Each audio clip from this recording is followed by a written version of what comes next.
The dam has finally broken, and the one thing Donald Trump never thought would happen just did. In a historic and shocking turn of events, 50 Republican senators have just joined Democrats to vote for the immediate conviction and permanent disqualification of Donald Trump. For years, the GOP defended him, but sources say the recent threat against a federal judge's daughter was the final straw. Senate Minority Leader Mitch McConnell reportedly told his caucus that they had to cut the cancer out before it destroyed the party. They did not just vote to remove him, they voted to ensure he can never hold office again. This is the ultimate betrayal. Men and women who Trump campaigned for and people he put in power have now signed his political death warrant. Trump is reportedly calling them traitors and rhinos on Truth Social, but it does not matter anymore because the numbers are official. He has no party, no immunity, and no defenders left in Washington. It is just Citizen Trump against the Department of Justice. Now, with his political shield gone, everyone is asking if the FBI will move in for the physical arrest tonight. But while the news cycles are exploding with breathless coverage of the drama and the personal betrayals involved here, I want you to pause for a second. Take a step back from the theater of it all. You are watching a spectacle that feels like a sudden moral awakening or a political coup. But if you look closer at the machinery beneath the floorboards, you will see something very different. You are seeing a correction, not of morality, but of market stability. What just happened in the Senate is not simply about a threat against a judge or a sudden rediscovery of the Constitution by 50 Republicans. It is about the fundamental incompatibility between endless chaotic populism and the orderly accumulation of capital. I want to walk you through why this happened now and why the people who actually own the economy finally decided that the cost of keeping Donald Trump in the game was higher than the cost of cutting him loose. Most of the commentary you will hear today is going to focus on the personalities. They will talk about Mitch McConnell's legacy, and they will talk about the infighting within the Republican caucus. They will focus on the tweets and the shouting matches. But that is the surface story. That is the story they sell to keep you engaged in the soap opera. The real story, the one that affects your job and your rent and the price of goods in your grocery store, is about risk management by the ruling class. Think about what a political party actually is in a capitalist democracy.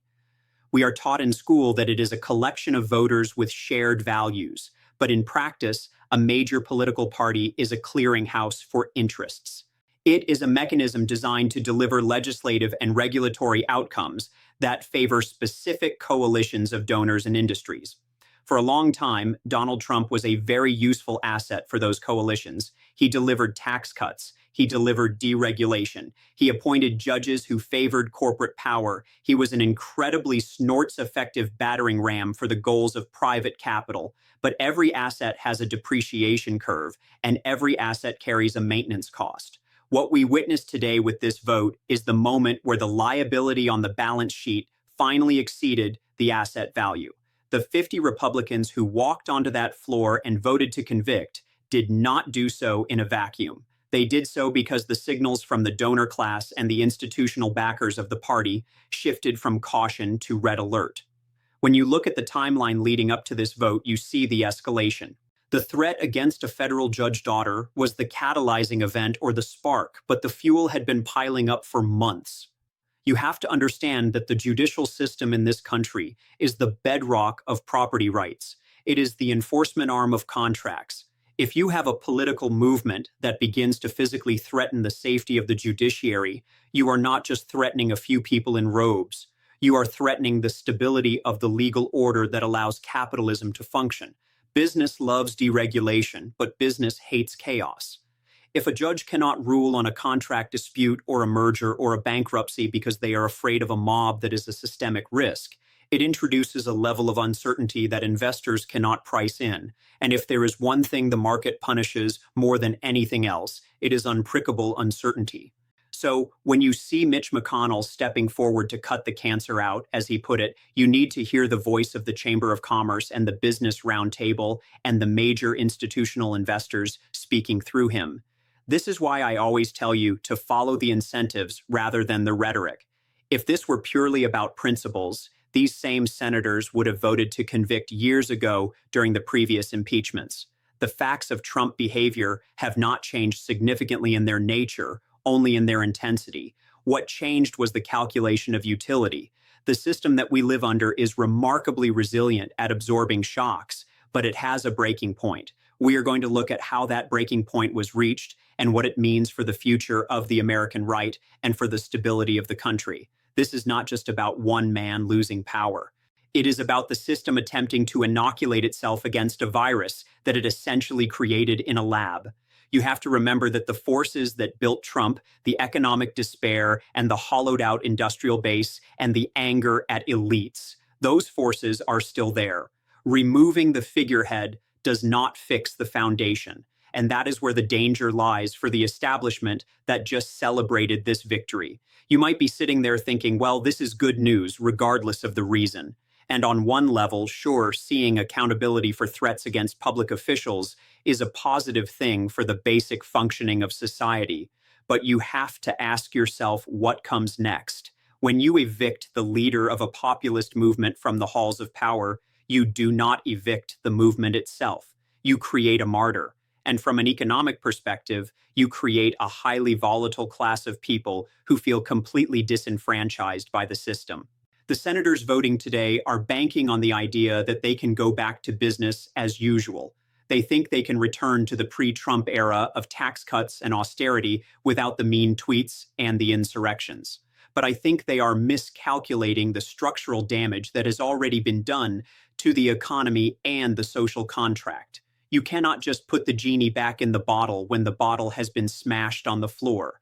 Let us look deeper at the specific economic alliances that fractured here. For a long time, there was an uneasy truce between the corporate wing of the GOP and the populist wing. The corporate wing wanted cheap labor and free trade and low taxes. The populist wing wanted protectionism and cultural warfare. Trump managed to straddle that line by giving the corporations their tax cuts while feeding the base the cultural red meat. But the threat to the judiciary broke that truce. The legal system is sacred to capital in a way that the legislature is not. You can buy a senator, but you need to trust a judge to enforce the deal. Once that line was crossed, the money moved. And in American politics, when the money moves, the votes follow. We are going to explore exactly how that pressure was applied and what it tells us about who really holds the leash in Washington. It is also vital to consider what this means for you as a worker or a tenant or a small business owner. You are watching a massive power struggle at the top of society, but the fallout always lands at the bottom. The Republican Party is now effectively in a civil war. A civil war in a major political party means gridlock. It means that while they are fighting over the soul of the GOP, they are not passing budgets or fixing infrastructure or addressing the cost of living crisis that is eating up your paycheck. The paralysis in Washington is about to get worse, not better. The conviction of Donald Trump is a climax of one story, but it is the beginning of another much more chaotic chapter in our economic life. We need to analyze the reaction from the base and the reaction from the markets. The stock market often rallies uncertainty, but political violence and deep social unrest are the ultimate headwinds. So, as we move through this analysis, I want you to keep one question in the front of your mind. Who benefits from this conviction? Is it you? Is it the Constitution? Or is it a specific sector of the ruling elite that decided it was time to change management? We are going to peel back the layers of this vote and look at the donor lists and the corporate statements and the quiet pressure campaigns that led to this moment, because nothing in this town happens by accident, and certainly nothing this big happens without the permission of the people who signed the checks. The Republican Party did not suddenly grow a conscience. It realized it was holding a toxic asset and it liquidated it. That is the cold logic of the market applied to the heat of politics. And understanding that logic is the only way to make sense of the world we are living in right now. We are going to break down the mechanics of this decision and see how the gears of power actually turn to make this happen. Let us look at the specifics of what actually took place on the Senate floor, because the details matter for understanding the shift in power. This was not a narrow squeaker of a vote. This was a landslide. We saw 50 Republicans join with Democrats to surpass the 2/3 majority required by the Constitution. But the most important part of the vote was not just the conviction itself. It was the secondary vote that followed immediately after. They voted to disqualify Donald Trump from holding any office of honor, trust, or profit under the United States. That is the kill switch. That is the mechanism the founders put in place to ensure that a demagogue who violates the public trust cannot simply wait 4 years and try again. By triggering this clause, the Senate GOP did not just fire their chief executive officer, they dissolved his contract and banned him from the industry entirely. Now, I want to make sure we are clear on what this means and what it does not mean, because there is often a lot of confusion between political impeachment and criminal prosecution. This Senate vote does not send Donald Trump to prison. That is not what the Senate does. The Senate is a political body, not a criminal court. What this vote does is strip away the political armor that has protected him from the criminal courts for so long. As long as he was the de facto leader of the Republican Party and a potential future president, he had a shield of immunity, both legal and political, that made him almost untouchable. Prosecutors were terrified of appearing partisan. Witnesses were terrified of retaliation. But the moment the Senate voted to disqualify him, that shield evaporated. He is now officially a private citizen with no prospect of returning to the White House. He is no longer an asset to be protected. He is a target to be processed. This clears the runway for the Department of Justice to move forward with the criminal charges without the political headwinds of an upcoming election interfering. But we have to go back to the question of why now? Why did the dam break today and not on January 6th or after the documents case or after any of the other scandals? To understand this, you have to think like a capitalist. In the world of high finance, there is a concept called the risk premium. It is the extra return you demand for holding a risky asset. For years, the Republican establishment and their donor class were willing to tolerate the risk of Donald Trump. The tweets, the chaos, the instability because the returns were so high. They were getting the tax cuts and the judges and the deregulation. The risk premium was worth it. But when Trump turned his fire on the judicial system itself, specifically targeting a judge family, that calculation flipped. The risk became systemic. You cannot run a modern capitalist economy if judges are too terrified to enforce the law. If the rule of law collapses into mob rule, contracts become worthless and property rights become unenforceable. That is a level of risk that the donor class will not tolerate. This is where the economic reality of the situation crashes into the political narrative. You might hear pundits talking about lines in the sand or moral red lines. Do not buy it. This was a cost-benefit analysis.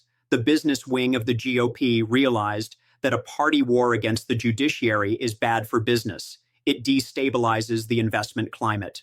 So they made the call to liquidate the asset. It is exactly what happens in a corporation when a chief executive officer becomes so toxic that his presence hurts the stock price more than his leadership helps it.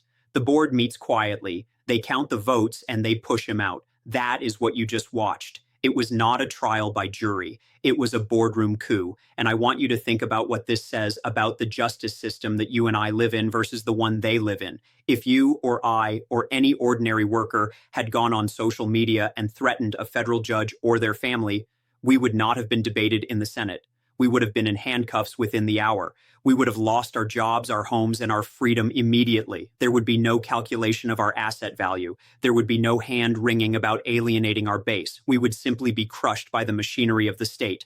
The fact that it took this long, years of escalating rhetoric and actions for the system to finally turn on Trump shows you just how much protection, wealth, and power provide.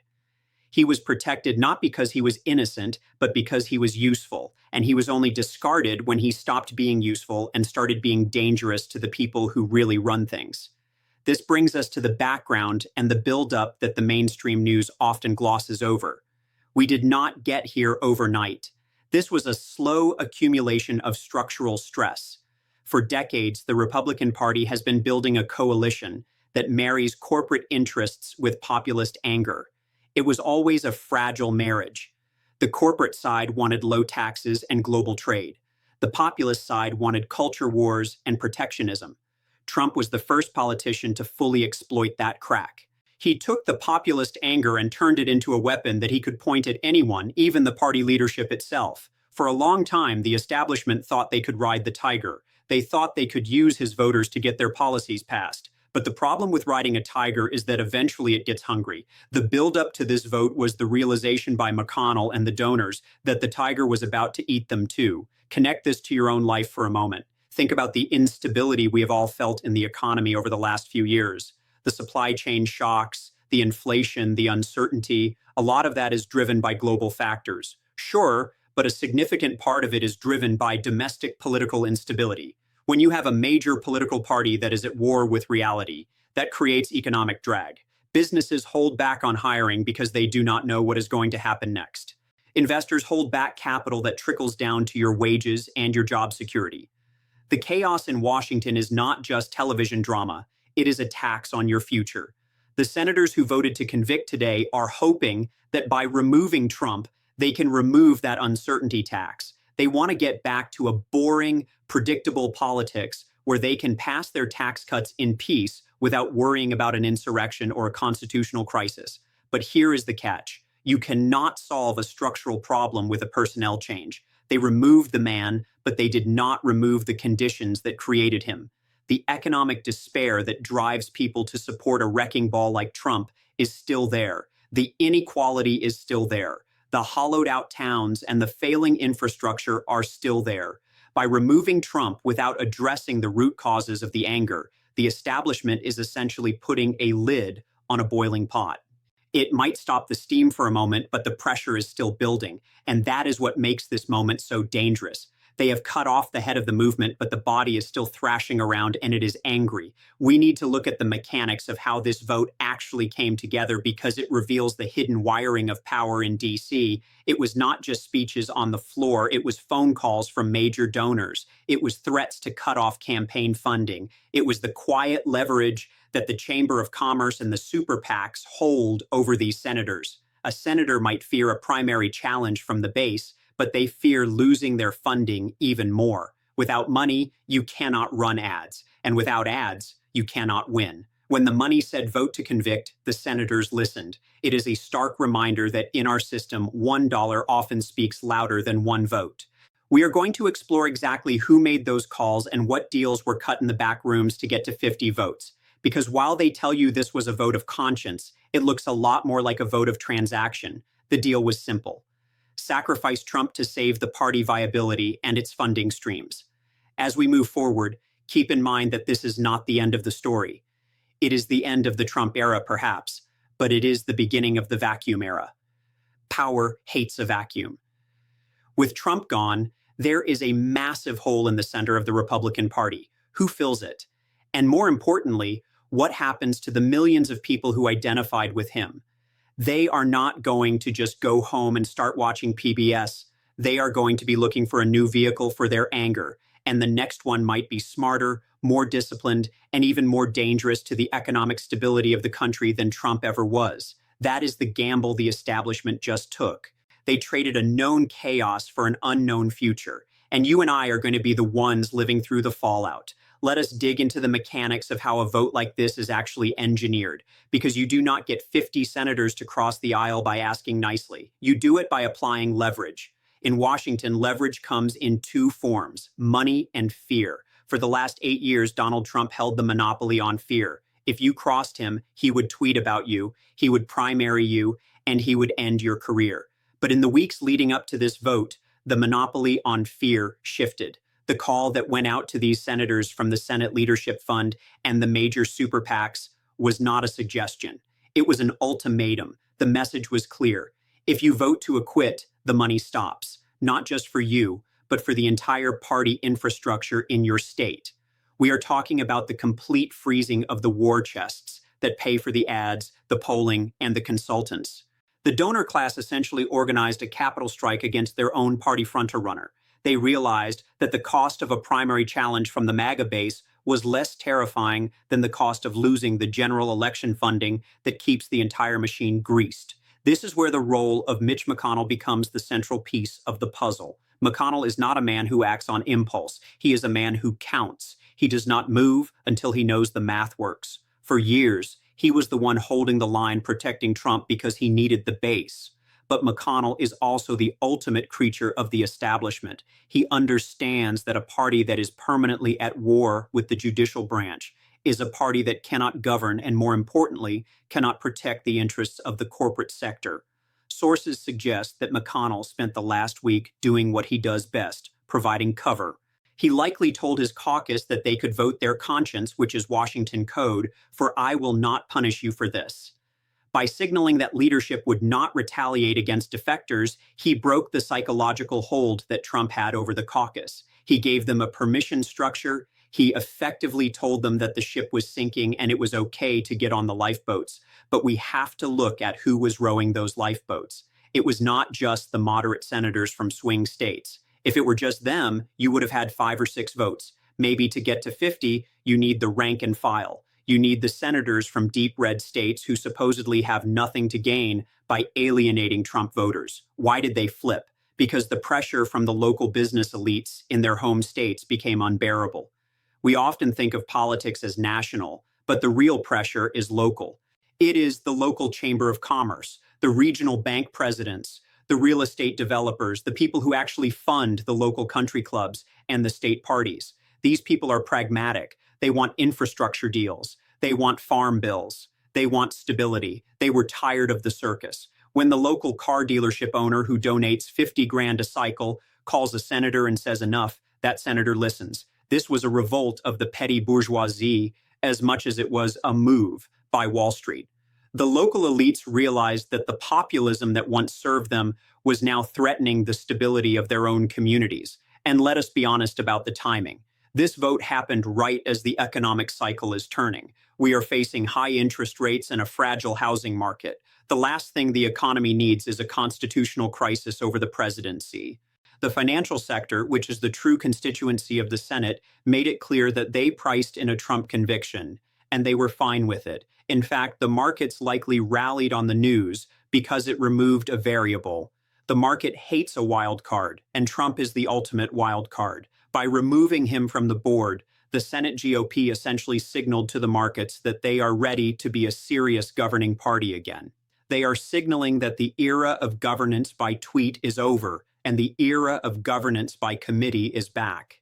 It is a return to the boring, predictable corruption of standard politics, rather than the chaotic, unpredictable corruption of Trumpism.